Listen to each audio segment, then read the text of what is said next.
అందరికీ షాలోమ్ వందనాలు. ప్రియమైనటువంటి మెస్సియా సొసైటీగా ఉన్న మరి సామాజిక వరకును అలాగనే వీడియో వింటున్న ప్రతి వారికి ఈరోజు మంచి గొప్ప మరి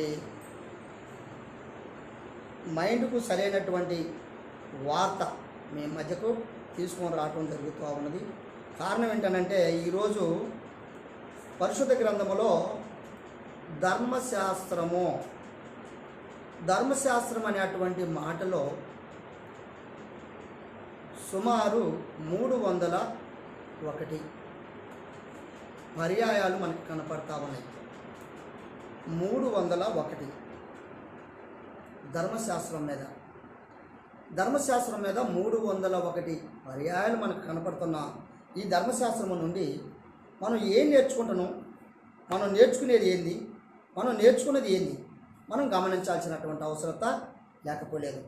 చాలామంది ఏమంటున్నారంటే ధర్మశాస్త్రము కొట్టివేయబడింది, ధర్మశాస్త్రము ఛాయ, ధర్మశాస్త్రము నీడ, దాన్ని చేయాల్సిన అవసరము లేదు. కారణం ఏంటంటే ధర్మశాస్త్రము మెస్సీవారే వచ్చారు కనుక, ఆయనే ధర్మశాస్త్రమే ఉన్నాడు కనుక ఆయన స్తుతించే చాలు, ఇక మనకి ఏం అవసరం లేదు అని చెప్పడం ప్రారంభము ఏర్పాటులో ఉన్నారు. అందరి యొక్క అభిప్రాయం కూడా అలాగనే ఉన్నారు. ఇవాళ 99% ఇవాళ ధర్మశాస్త్రము కొట్టివేశారు అంటున్నారే తప్ప ధర్మశాస్త్ర ప్రకారము జీవించు వారు ఉన్నాము అనేటువంటి వారు అసలు కనపట్లేదండి ఈనాడు. ధర్మశాస్త్రము ఎవరు రాశారు, ధర్మశాస్త్రం అంటే ఏంటి అసలు ఒకసారి చూడండి. ఒకసారి యెషయా గ్రంథము 33వ అధ్యాయము 21వ వచనం చూడమ్మా. చూడండి, ముందు చదివిన తర్వాత రాసుకోండి బ్రదర్. యెషయా గ్రంథము అచ్చట యావే ప్రభావం గల వాడై మన పక్షం ముందును. 33 ఏనమ్మా నువ్వు చదువుతుంది? 33 23 చదువు ఒకసారి. అది కాదండి, అక్కడ ఏముంటుందంటే గమనించాలా.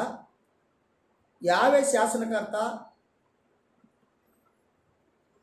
అమ్మా 22వ వచనం చదివమ్మా. ఎస్, ఇది మాట. యెహోవా మనకు న్యాయాధిపతి,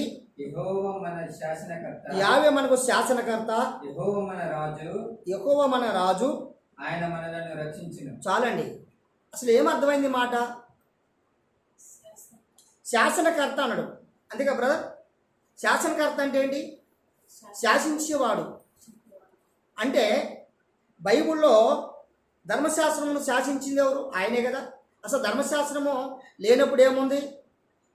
ధర్మశాస్త్రము లేనప్పుడు పాపం పెట్టిదో తెలియకున్నది. ఏం బ్రదర్, అంతేనా?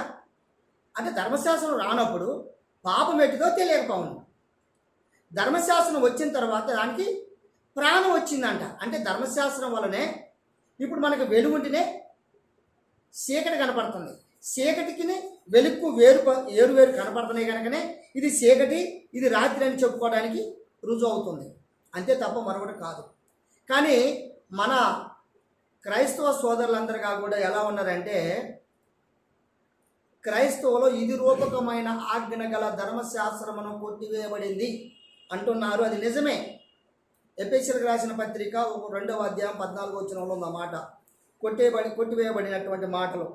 నిజంగా ఆ మాటల ప్రకారం చూసినట్లయితే ఏది ఏమైనా అయ్యా 2:14 అయ్యా 2:14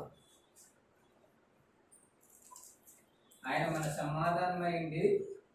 మనకు సమాధానమై ఉండి మీకును మాకును ఇదట మీకును మాకును ఉండిన ద్వేషమును అనగా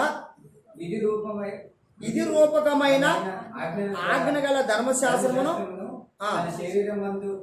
కొట్టివేయబడిన మధ్య గోడను. చాలే అండి. ఏం చేయబడ్డాట?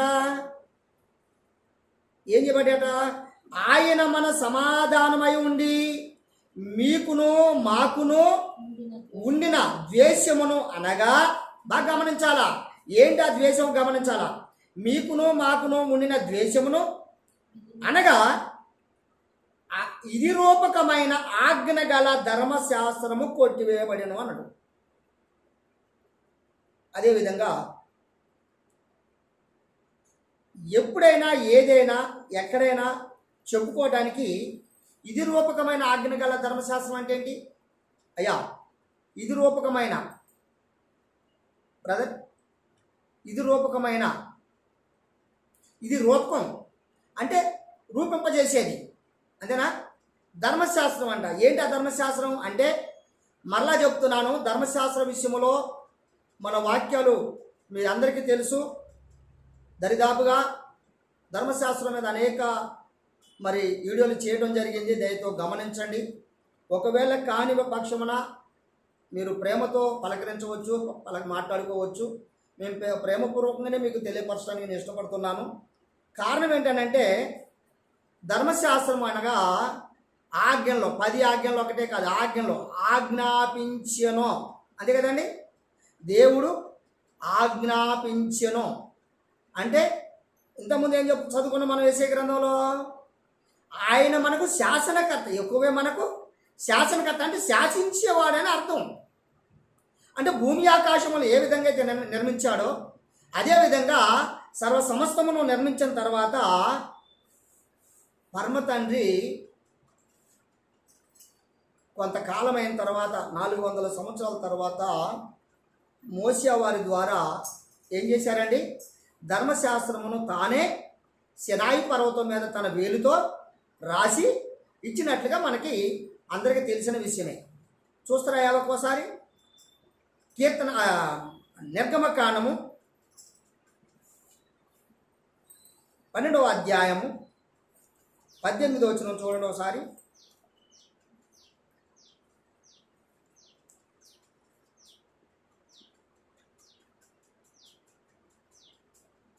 తీసారయ్యా? 14వ దినమున అయ్యా సాయంకాలమందు కాదు 31:18. 31:18 చూడండి. మరియు ఆయన సినాయి కొండ మీద, మరియు 17 నుంచి కూడా చదువురా. నాకును ఇశ్రాయేలులకును ఇది ఎల్లప్పుడూ గుర్తై ఉండును. ఎలయనగా 6 దినములు యావే భూమి ఆకాశములను సృజించి 7వ దినమున పనియు మరియు 7వ దినమున పని మాని విశ్రమించేనని చెప్పాను. ఇక్కడ 18వ వచనంలో జాగ్రత్తగా 17వ వచనం ఏంటి? విశ్రాంతి గురించి చెప్పాడు. 18వ వచనం అంటాడు, మరియు ఆయన సినాయి కొండ మీద మోషతో మాట్లాడి చాలించిన తరువాత ఆయన తన శాసనములు గల పలకలను అనగా యావే తన వేలుతో రాయబడిన రాతి పలకలను. హల్లెలూయా! ఎవరు రాశారండి? మోషే రాశాడా? ఏమండి చెప్పండి బ్రదర్, మోషే రాశాడా? ఈ పరమతండ్రి తన వేలుతో రాసిన వాటిని ఎవరైనా తీసేయగలరా అండి? ఇదేనండి, మనుషుడు ఎవరైనా ఇటు మార్చగలరా? ధర్మశాస్త్రం కొట్టివేశారంటారేంటి? ధర్మశాస్త్రం అంటే ఏంటి? ఇప్పుడు చదువుకుందాం. కొట్టివేశారు అనగా ఇది రూపకమైన ఆజ్ఞ గల ధర్మశాస్త్రమును కొట్టివేశారు అన్నాడు. ఎంతోమంది ముందు చదివారు కదా. రోమపత్రిక 7వ అధ్యాయం 7వ వచనం చదవండి. అది రోమపత్రిక కాబట్టి 7వ అధ్యాయం 7వ వచనం. అవునమ్మా.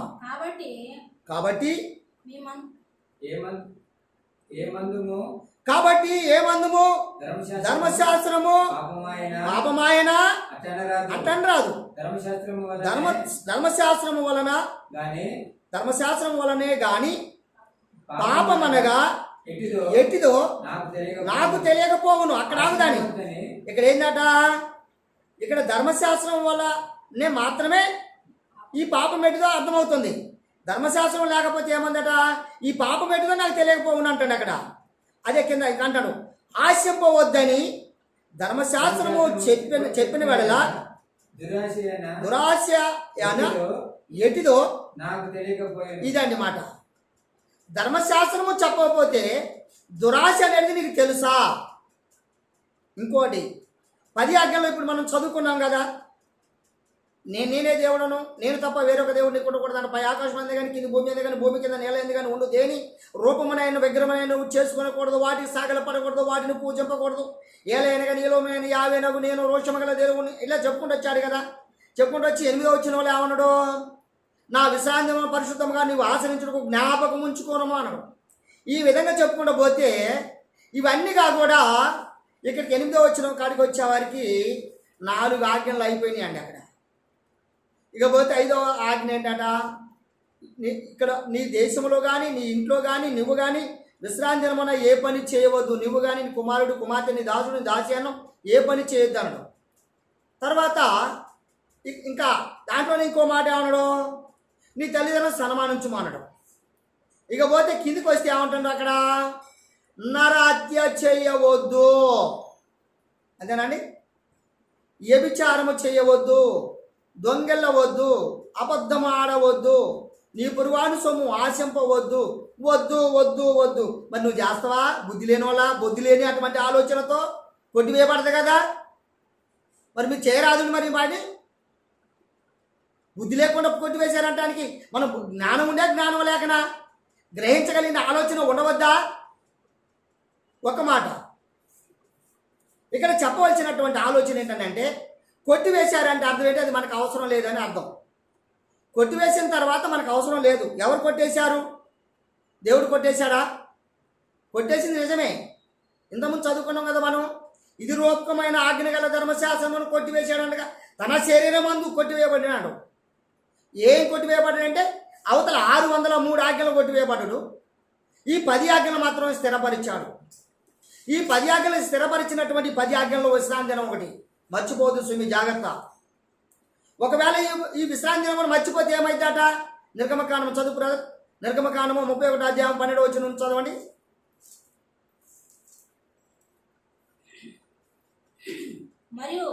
మరియు యావే ఎవరితో చెప్పాడు?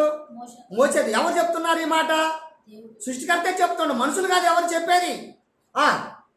నీవు ఇశ్రాయేలుతో నిజముగా మీరు నేను నియమించిన అంటే ఇక్కడ నువ్వు కాదు. అక్కడ ఆగండి అయ్యా బ్రదర్. ఏమంటాను అక్కడ?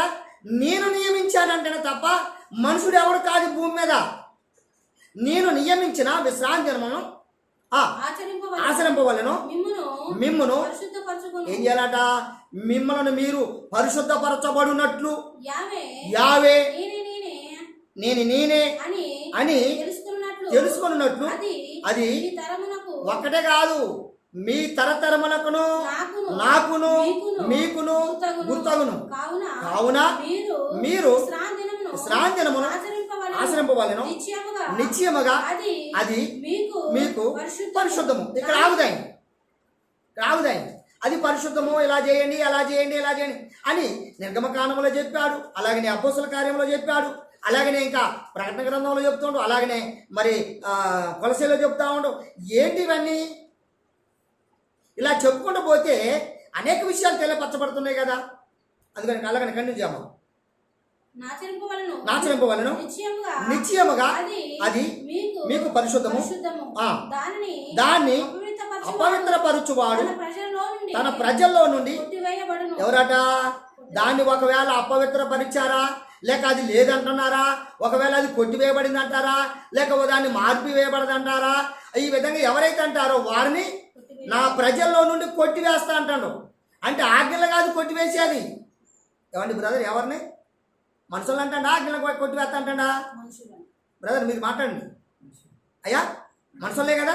ఎవరైతే దీన్ని ఆచరించరో, ఎవరైతే దీన్ని ఆలోచించరో, ఎవరైతే దీన్ని అనుసరించరో, ఎవరైతే దీన్ని వినరో, ఎవరైతే దీన్ని గురించి చెప్పరో వారిని నేను నా ప్రజల్లోనూ కొట్టివేస్తా అంటాడు. అక్కడ నా విశ్వాసము మార్గంలో నేను కొట్టివేస్తా అంటాడు. తర్వాత 6 దినములు పని చేయవచ్చును.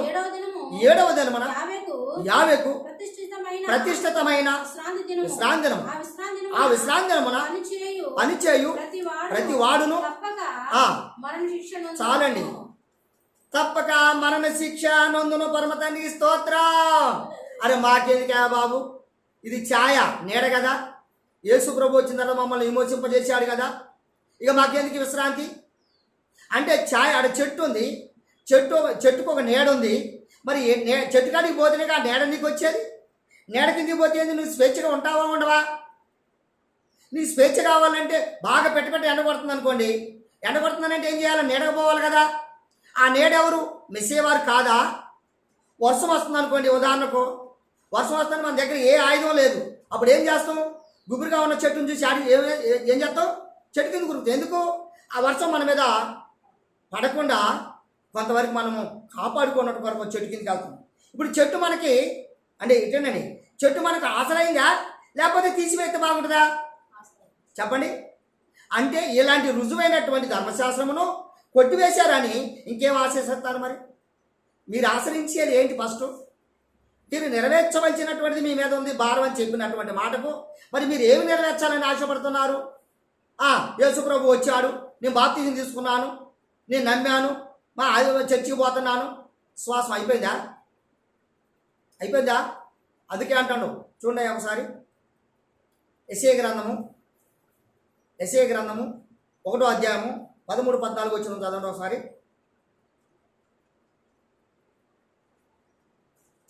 త్వరగా తీసినామా? మీ నైవేద్యములు అంటే మీరు అర్పించేటువంటి నైవేద్యములు వ్యర్థము, అది నాకు అసహాయము పుట్టించును. అమ్మా ధూపార్పణము ఏంటి? ధూపార్పణం మీరు చేసేటువంటి ప్రార్థనలు ధూపార్పణములు నాకు విహేయములు, ఇంకా వాటిని వెనకను తేకుడి. ఇక నువ్వు ఎప్పటికి వాటిని తేకుడి, అమావాస్య శ్రాంతిరములను చదువయ్యా ఒకసారి. నీ నైవేద్యము వ్యర్థము, నీ నైవేద్యము వ్యర్థము, అది నాకు అసహాయము పుట్టించును. అమ్మా ధూపార్తనమును దాన్ని నికను తేకుడి. అమావాస్యయు విశ్రాంతి దినమునకును సమాజ కూట ప్రకటనకును జరుగుతున్నవి. పాపుల గుంపు కూడిన అక్కడాగండి. ఇక్కడ ఏం జరుగుతుందట? విశ్రాంతి దినము లాంటి కార్యక్రమాలు జరుగుతున్నాయి. కానీ ఈ కార్యక్రమాలు ఎవరు కూడారట? పాపుల గుంపు కూడారట. అక్కడ ఏమండి ఎవరు అడుందా? నేను అంటున్నానా బ్రదర్? నేను అంటున్నానా? అక్కడ ఉందా అయ్యా? కనుక పాపుల గుంపు కూడెను అయ్యా. ఉత్సాహ అంటే సంతోషముతో సమాజమును నేను నోర్చజాలను అలా ఉత్సవాలు చేస్తూ అనేక మరి ఆరాధన జరిగిస్తూ అనేకమైనటువంటి యొక్క వేడుకలు జరిగిస్తుంటాడే దాన్ని ఏమంటాడు? నేను ఓర్చజాలను. అయ్యి నాకు అవసరం లేదు. మీరు చేసేటువంటి అవి వేస్ట్, వేరర్థమైనవి. మీరు ఏం చేస్తున్నారో నాకు తెలియదు, కానీ దాన్ని సరైనటువంటి ఆలోచన లేకుండా ఎవరు చేయడానికి సరైనది కాదు అంటాడు. అది కనుకే హోషేయ గ్రంథంలో ఒక మాట ఉంది, 2వ అధ్యాయము 8వ వచనంలో ఒక మాట ఉంది. తీయమ్మ ఒకసారి 2వ అధ్యాయము 7వ వచనం 8వ వచనం. అమ్మా దానియేలు పక్కన చూడు.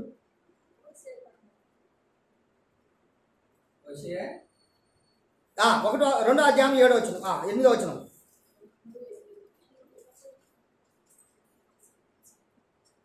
తీసారా? దానికి ధాన్య ద్రాక్షరసము తైలమును విస్తారమైన వెండి బంగారమును ఇచ్చిన వాడును నేనే అని విచారింపక అది వాటిని బయలుదేవతకు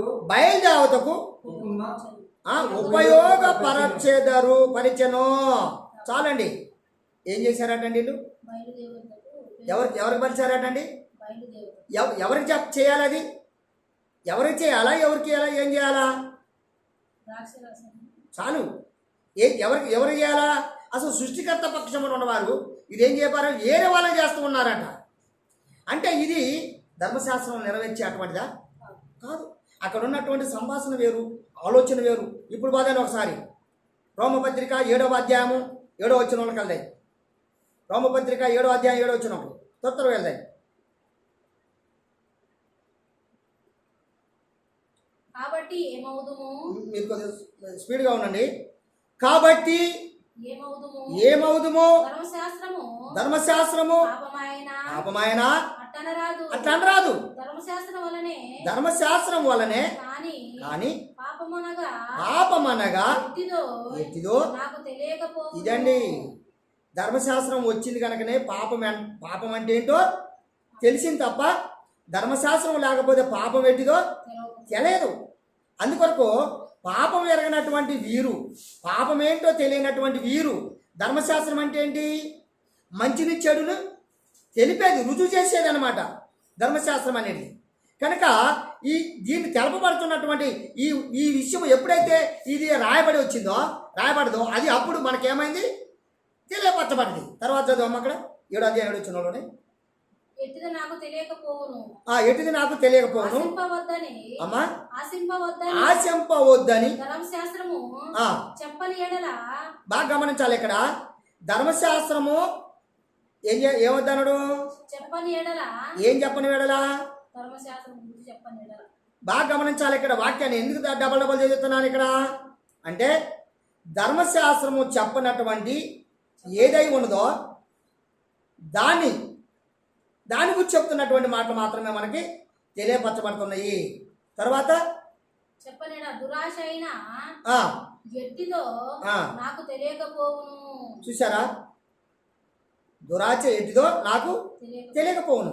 అలాగనే అయితే పాపము ఆజ్ఞను హేతువు చేసుకొని సకల విధమైన దురాశలను నాయందు ఇక్కడ ఆగుదాము. మళ్ళా 7వ వచనం మరొకసారి చదువుదాని. కాబట్టి ఏమందుము ప్రశ్న అక్కడ బాగా గమనించాలి. అక్కడ ప్రశ్న ఏమందుము ధర్మశాస్త్రము పాపమాయన అట్లనే రాదు. ధర్మశాస్త్రము వలననే గాని పాపమనగా ఎట్టిదో నాకు తెలియకపోవును. అది ఎట్టిదో నాకు తెలియకపోవును. ఆశింపవద్దని ధర్మశాస్త్రము చెప్పని వెడల ఇదట దురాశ అయినా ఎట్టిదో నాకు తెలియకపోవును. ఇక్కడ ఆగుదా? ఇక్కడ అయ్యా ఇడండి చూడండి. ఇక్కడ ఏమండు? ఆశింపవద్దు దొంగిల ఉన్నదా? ఇది ఎవరు చెప్పిన మాటలు ఇవి? అంటే సృష్టికర్త దేవుడు చెప్పినయా కాకపోతే మనుషులు మోసే చెప్పినయా? మోసే రాసినానండి కాదు కదా. మరి దేవుడు చెప్పినాయే కదా. మరి ఆయన ఇంకా దేని కొట్టేశాడు? ఇక్కడ దేని కొట్టేశారని మీరు ఆశ్రయించలేకపోతున్నారు. మనం గమనించాల్సినటువంటి అవసరం లేదా? ఇక పోతే యాషోమిషవారు ఏం చేశాడు? ఇక్కడ లోకమును ఎంతో ప్రేమించను కదండి. నీ పొరుగువాన్ని ప్రేమించు అన్నాడు, నీ సహోదరుని ప్రేమించు అన్నాడు. ప్రేమ ఆజ్ఞలతో కాదా? ఇక్కడేంటాట ఆశింపవద్దు అన్నది ధర్మశాస్త్రం చెప్పకపోతే అది ఏంటిదో నాకు ఆ దురాశ ఏంటో నాకు తెలియకపోను. అది చెప్పింది కనుక తెలిసింది. ఇప్పుడు ఆశించితే తప్పు అని చెప్తుంది అంటే దురాశ అవుతుంది. ఆశించిన వెడల అది చెడ్డాశ అని తెలియపరచబడుతుంది నాకు ధర్మశాస్త్రం ద్వారా. ఈ ధర్మశాస్త్రం చెప్పినటువంటి దురాశను మరి నువ్వు తెలవాలంటే ధర్మశాస్త్రం లేకపోతే నీకు ఎట్ట తెలిసింది? అందుకొరకి ధర్మశాస్త్రం ఏంటంట చూద్దాం. రోమపత్రిక 2వ అధ్యాయము 20 నుంచి చదవడం ఒకసారి. బ్రదర్ మీరు చదవండి. చీకటిలో ఉండేవారికి వెలుగును బుద్ధిహీనులకు శిక్షకుడును బాలురకును ఉపాధ్యాయుడనై నీవంతట నీవే ధైర్యము వహించుకొనుచున్నావు కావా? ఎదుటి వానికి బోధించే నీకు నీవే బోధించుకొనవా? ఇక్కడ ఏమంటాడు? అక్కడ ఏమన్నా ఆశించొద్దు అన్నాడు. ఇక్కడ ఏమంటాడు? దొంగిల వద్దని ప్రకటించు నీవు దొంగిలదవా? ఏమండి? ఆ తర్వాత ఏమన్నాడు? వ్యభిచరింపవద్దని చెప్పిన నీవు వ్యభిచరించదవా? విగ్రహారాధన అసహించుకొని నీవు గుళ్ళను దోసుకుందువా?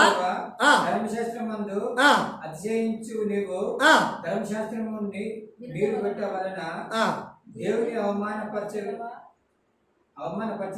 ఇక్కడ ఆవుదా నేను చదువుతున్నానండి. పైన 22 వచ్చిన వాళ్ళు ఏమండో? వ్యభిచరింపవద్దని చెప్పి నీవు వ్యభిచారము చేసేదవా? విగ్రహారాధనను అసహించుకొను నీవు గుళ్ళను దోసుకుందువా ప్రశ్నలు అంటే అవన్నీ. ఇకపోతే 33 వచ్చిన వాళ్ళకి 23 వచ్చిన వాళ్ళు ఏమంటాడు, ధర్మశాస్త్రం అందు అతిచేయించు నీవు. ఇక్కడ ఆగుదాయి, ధర్మశాస్త్రం నీళ్ళు ఏం చేస్తున్నారు, అతిచేయిస్తున్నారు. బాగా గమనించాలి ఇక్కడ మీరు.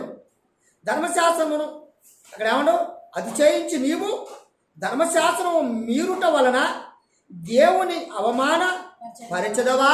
అంటే ఇప్పుడు ఎవరిని అవమానపరిచినట్టు బ్రదర్ బాగా గమనించండి. ఇక్కడ ఈ ధర్మశాస్త్రం అనుసరించకపోతే, 10 ఆజ్ఞలు కనుక నువ్వు అనుసరించకపోతే, నువ్వు నీ దేవుని, నువ్వు ఆరాధిస్తున్న దేవుని నువ్వు అవమానపరుస్తున్న నీవు కాదా? అదేవిధంగా ద్వేషించున్నటువంటి వారు మీరు కారా? వ్యభిచారము చేయవద్దన్నప్పుడు వ్యభిచరించు వారు మీరు కారా? అలాగే అబద్ధం ఆడవద్దని చెప్పినటువంటి పరమతండ్రి యొక్క వాక్యము ఆయన్ని ఈ విధంగా ద్వేషించినందువలన అలా చేసినటువంటి వారు మీరు కారా అని ఈ అంటే యాషోమెస్సి వారు ఇక్కడ ఆ అపోస్తులైనటువంటి పౌలు గారు, ఆ భక్తుడైనటువంటి మెస్సియా యొక్క భక్తుడైనటువంటి అపోస్తులైనటువంటి పౌలు గారు రోమా సంఘానికి వెళ్ళి ఈ విధంగా బోధిస్తూ ఉన్నాడు. మరి అలాంటి బోధ మనకు తెలియదా? మనకు రావద్దా? మనకు ఉండొద్దా? అదేవిధంగా ఏమన్నా అక్కడ 2వ అధ్యాయం 17 వచ్చిన చూడండి ఒకసారి. రోమా, నీవు యూదుడు అని పేరు పెట్టుకొని ధర్మశాస్త్రమును ఆశ్రయించి దేవుని యందు అతిశయించుచున్నావు కావా? ఆయన చిత్తం మెరిగి ధర్మశాస్త్రమందు ఉపదేశము పొందిన అబ్బా ఇదట శ్రేష్టమైన వాటిని మెచ్చుకొనుచున్నావు కావు. ఇక్కడ ఆగుదాయి. ఏం చెప్పాడంటే ఇక్కడ నువ్వు పరిశుద్ధ గ్రంథములో ఉన్న వాటిని అసహించుకుంటున్నావు, కానీ నీకు ఇష్టమైన వాటిని మాత్రం నువ్వు మెచ్చుకొనుచున్నావు. కానీ ఇక్కడ ధర్మశాస్త్రం అంటే శాసించబడినటువంటి అక్షరం, అంటే ధర్మశాస్త్రాన్ని దేశించి నీవు అనుసరిస్తున్నానని చెప్పుట నీ వలన సరైనదేనా? తర్వాత చదువు బ్రదర్. జ్ఞాన సత్య స్వరూపమైన ఏంటంట? జ్ఞాన సత్య స్వరూపం అంటే ఇది. ఇక్కడ ఆగుదాయి. ధర్మశాస్త్రం ఎలాంటిదంట? జ్ఞానం అంటే గ్రహింపచేసేది. అక్కడ మళ్ళీ కావడం స్వరూపం అండు. స్వరూపం అంటే రూపము, రూపింపజేసేది. స్వరూపము గలవాడై చదివా. ధర్మశాస్త్రము గలవాడివై ఉండి నేను గుడ్డివారికి తోవచూపువాడను చీకటిలో ఉండువారికి వెలుగును బుద్ధిహీనులకు శిక్షకుడునైను బాలులకును ఉపాధ్యాయుడును ఉన్నానని నీవెంతట నీవే ధైర్యం వహించుకొంచున్నావు. హల్లెలూయా. ఏం చెప్తున్నావు? ఏం చెప్పుకుంటున్నావు? అసలు ఈ మాటలు మీకు బోధపడట్లేదా? ఈ మాటలు మీకు అర్థం కావట్లేదా? ధర్మశాస్త్రము కొట్టివేశానని చెప్పుట నువ్వు సరైనది కాదని అక్కడ చెప్తున్న వాక్యము. తర్వాత విడిపోతున్నామా? ఎదుటి వారికి బోధించి నీవు, ఇది మాట బాగా గమనించాలి. ఎదుటి వానికి బోధించి నీవు నీకు నువ్వే బోధించుకున్నావా? దొంగిలవద్దని ప్రకటించి నీవు దొంగలొద్దని దొంగలించవద్దని చెప్పు. నీవు దొంగలించదవా? వ్యభిచరింపవద్దని చెప్పు. నీవు వ్యభిచరించదవా? ఇక్కడ చూడు. చాలు. ఇవన్నీ ఏంటిది? ఆజ్ఞలే కావా? ఇది కొట్టివేశారా? కొట్టివేసినట్టే చేయరాదు, చేద్దానా మరి అని? అందుకే చేసినట్టే చెప్తాడు ఇక్కడ. నీతిని అనుసరింపక మీకు ఇష్టమైనటువంటి పనులు చేయించుకునుచు మీరు దోష ఆరోపణలు చేసుకున్నటువంటి మీరు కారా అని వాక్యం ప్రశ్నిస్తుంది. మొత్తం కొత్త నిబంధనలు చెప్పడానికి ఇష్టపడతాను నేను దరిదాపుగా. కనుక అక్కడ చెప్పే ఒక మాట 9వ అధ్యాయం చూడండి ఒకసారి. రోమపత్రికలోనే 9వ అధ్యాయము 4వ వచనం కూడా చూడండి. మీరు ఇశ్రాయేలులు దత్తపుత్రమును మహిమయు ఇక చూడండి బాగానండి. ఇక్కడ దత్త అనగా మొదటివాడు, పుత్ర అనగా కుమారుడు. పుత్రమును మహిమయు నిబంధనను ఎవరట? తండ్రి రాయబడినటి కుమారుడు ద్వారా. తండ్రి అక్కడ తండ్రి ఆయన, కుమారుడు ఆయన. కనుక ఆయన రాయబడినటువంటి యొక్క నిబంధనను అర్చనాచార్యులను నిబంధనలను ధర్మశాస్త్ర ప్రధానమును అర్చనాచార్యులను ఆచరణ ఆచరణ ఆచరణ రాదులను వాగ్దానములను వీరివి వీరివి పితరులు వీరువారు శరీరమును బట్టి క్రీస్తు వీరిలో పుట్టెను. మెస్సియ వీరిలో పుట్టిన చాలండి. ఇక్కడ అసలు ఈ మాట చాలా ఏమండి, తండ్రి కుమార్ అంటారు కదా అమ్మా, తండ్రి కుమార్ అయ్యా, తండ్రి కుమార్ అంటారు కదా. ఇప్పుడు తండ్రి కుమార్తె కాదా ఈ ధర్మశాస్త్రం? ఈయన సత్య స్వరూపి అయినటువంటి వాడు కాదా? ధర్మశాస్త్రం గలవాడైన వాడు కాదా? ఆయన ధర్మశాస్త్రం కాదా? కనుక ఈయన మనకేంటంటే నీడ. ఒకవేళ చెట్టు లేకపోతే మన రక్షణ కొరకు పోలేము. అసలు నువ్వు ఏం బోధించాలని చూస్తున్నావు? ఆయన ధర్మశాస్త్రం లేకుండా ఏం చెప్పాలనుకుంటున్నావు నువ్వు? అసలు నువ్వు సమాజానికి ఏం మెసేజ్ ఇవ్వాలని ఆశపడుతున్నావు? అసలు ఏం చెప్తున్నావు సత్యము? దాన్ని ఏం నేర్చుకుంటున్నావు? ప్రజలు ఏం నేర్చుకుంటున్నారు అనేటువంటి విషయాన్ని మనం గ్రహించాల్సినటువంటి అవసరత లేదా? ఉదాహరణకు ఒక కాసేపు ఆగుదా. ఇక్కడ మెస్సీ వారు భూమి మీదకి వచ్చారయ్యా, వచ్చారు. ఈయన ధర్మశాస్త్రం బోధించాడా లేదా అయ్యా? ఆయన ఏమంటాడు? మత్తయి సువార్త చూడండి ఒకసారి. మత్తయి సువార్త 5వ అధ్యాయం 17 వచ్చిన 17-18 తొందరగా నేర్చే బాగుండి. 5:17 ధర్మశాస్త్రమునైనను ప్రవక్తల వచనములనైనను కొట్టివే వచ్చితినని మీరు అనుకోనవద్దు, నెరవేర్చుటకే గాని. హల్లెలూయా. అసలు నువ్వెవరు ఏమండి? అసలు నువ్వెవరు? తర్వాత మళ్ళా ఇక్కడ ఏమన్నాడు? ధర్మశాస్త్రమునైనను ప్రవక్తల వచనములైన. ప్రవక్తలు రాయబడినవి ఏంటది? బాగా గమనించాం. ప్రవక్తలు అంటే ఎవరయ్యా? మోసేవారే కదా. అక్కడ రాయబడినట్టు అక్కడే కదా. మోసే రాసిన తర్వాత ఇంకెవరైనా రాశారా? అయ్యా బ్రదరు ఇమానుయేల్ గారు ఒక మాట. మోసే రాసిన గ్రంథంలో మోసే రాశారు కదా. ఇంకా ఆయన తప్ప ఇంకెవరైనా రాశారా అమ్మా? ప్రకటన చేసిన వారు ఉన్నారు, రాసిన వారు ఇంకెవరు ఉన్నారు? రాసిన వారు అయ్యా ఎవరైనా రాసినట్టుందా బైబిల్లో? కానీ ఆయన ప్రవక్త కాదా ఇప్పుడు? అందుకే అంటాను ఇక్కడ ప్రవక్తల వచ్చిన వల్ల ఆయన ఉన్న. అక్కడ ప్రవక్తల వచ్చిన వల్ల ఏం చెప్పారు అయ్యా? ఏం చెప్పారు? ఇది చూడండి, అపోస్తల కార్యము త్వరదేని, అపోస్తల కార్యము 13-14 అమ్మా. 13-14 వచ్చిన చూడండి.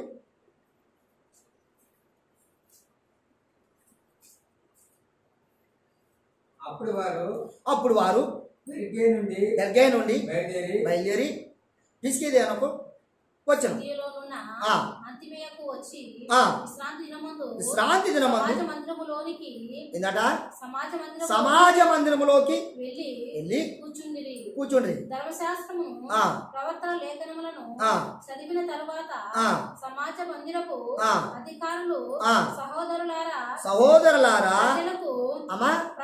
ప్రజలకు మీరు ఏదైనా బోధ వాక్యము చెప్పాలి అక్కడ. ఇక్కడ ఆవుదైంది.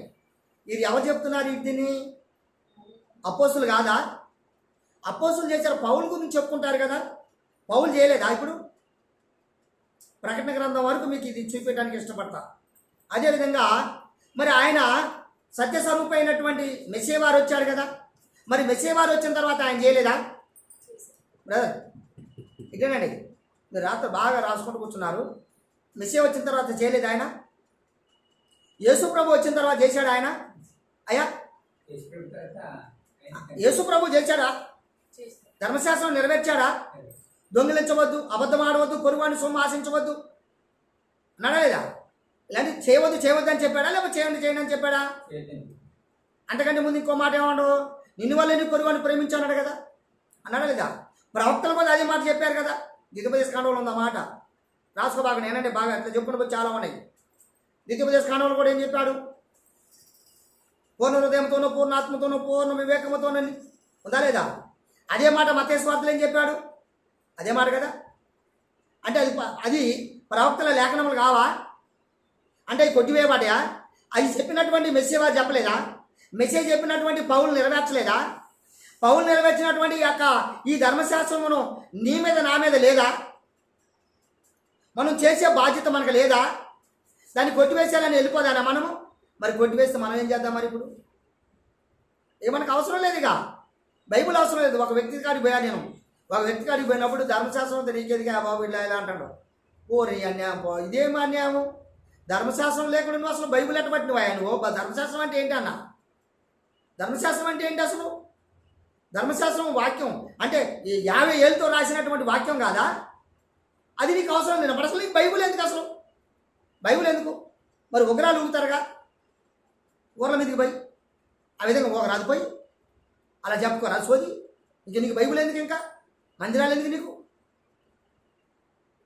ఈ విధంగా నిజంగా నేను తర్వాత ఆలోచిస్తా.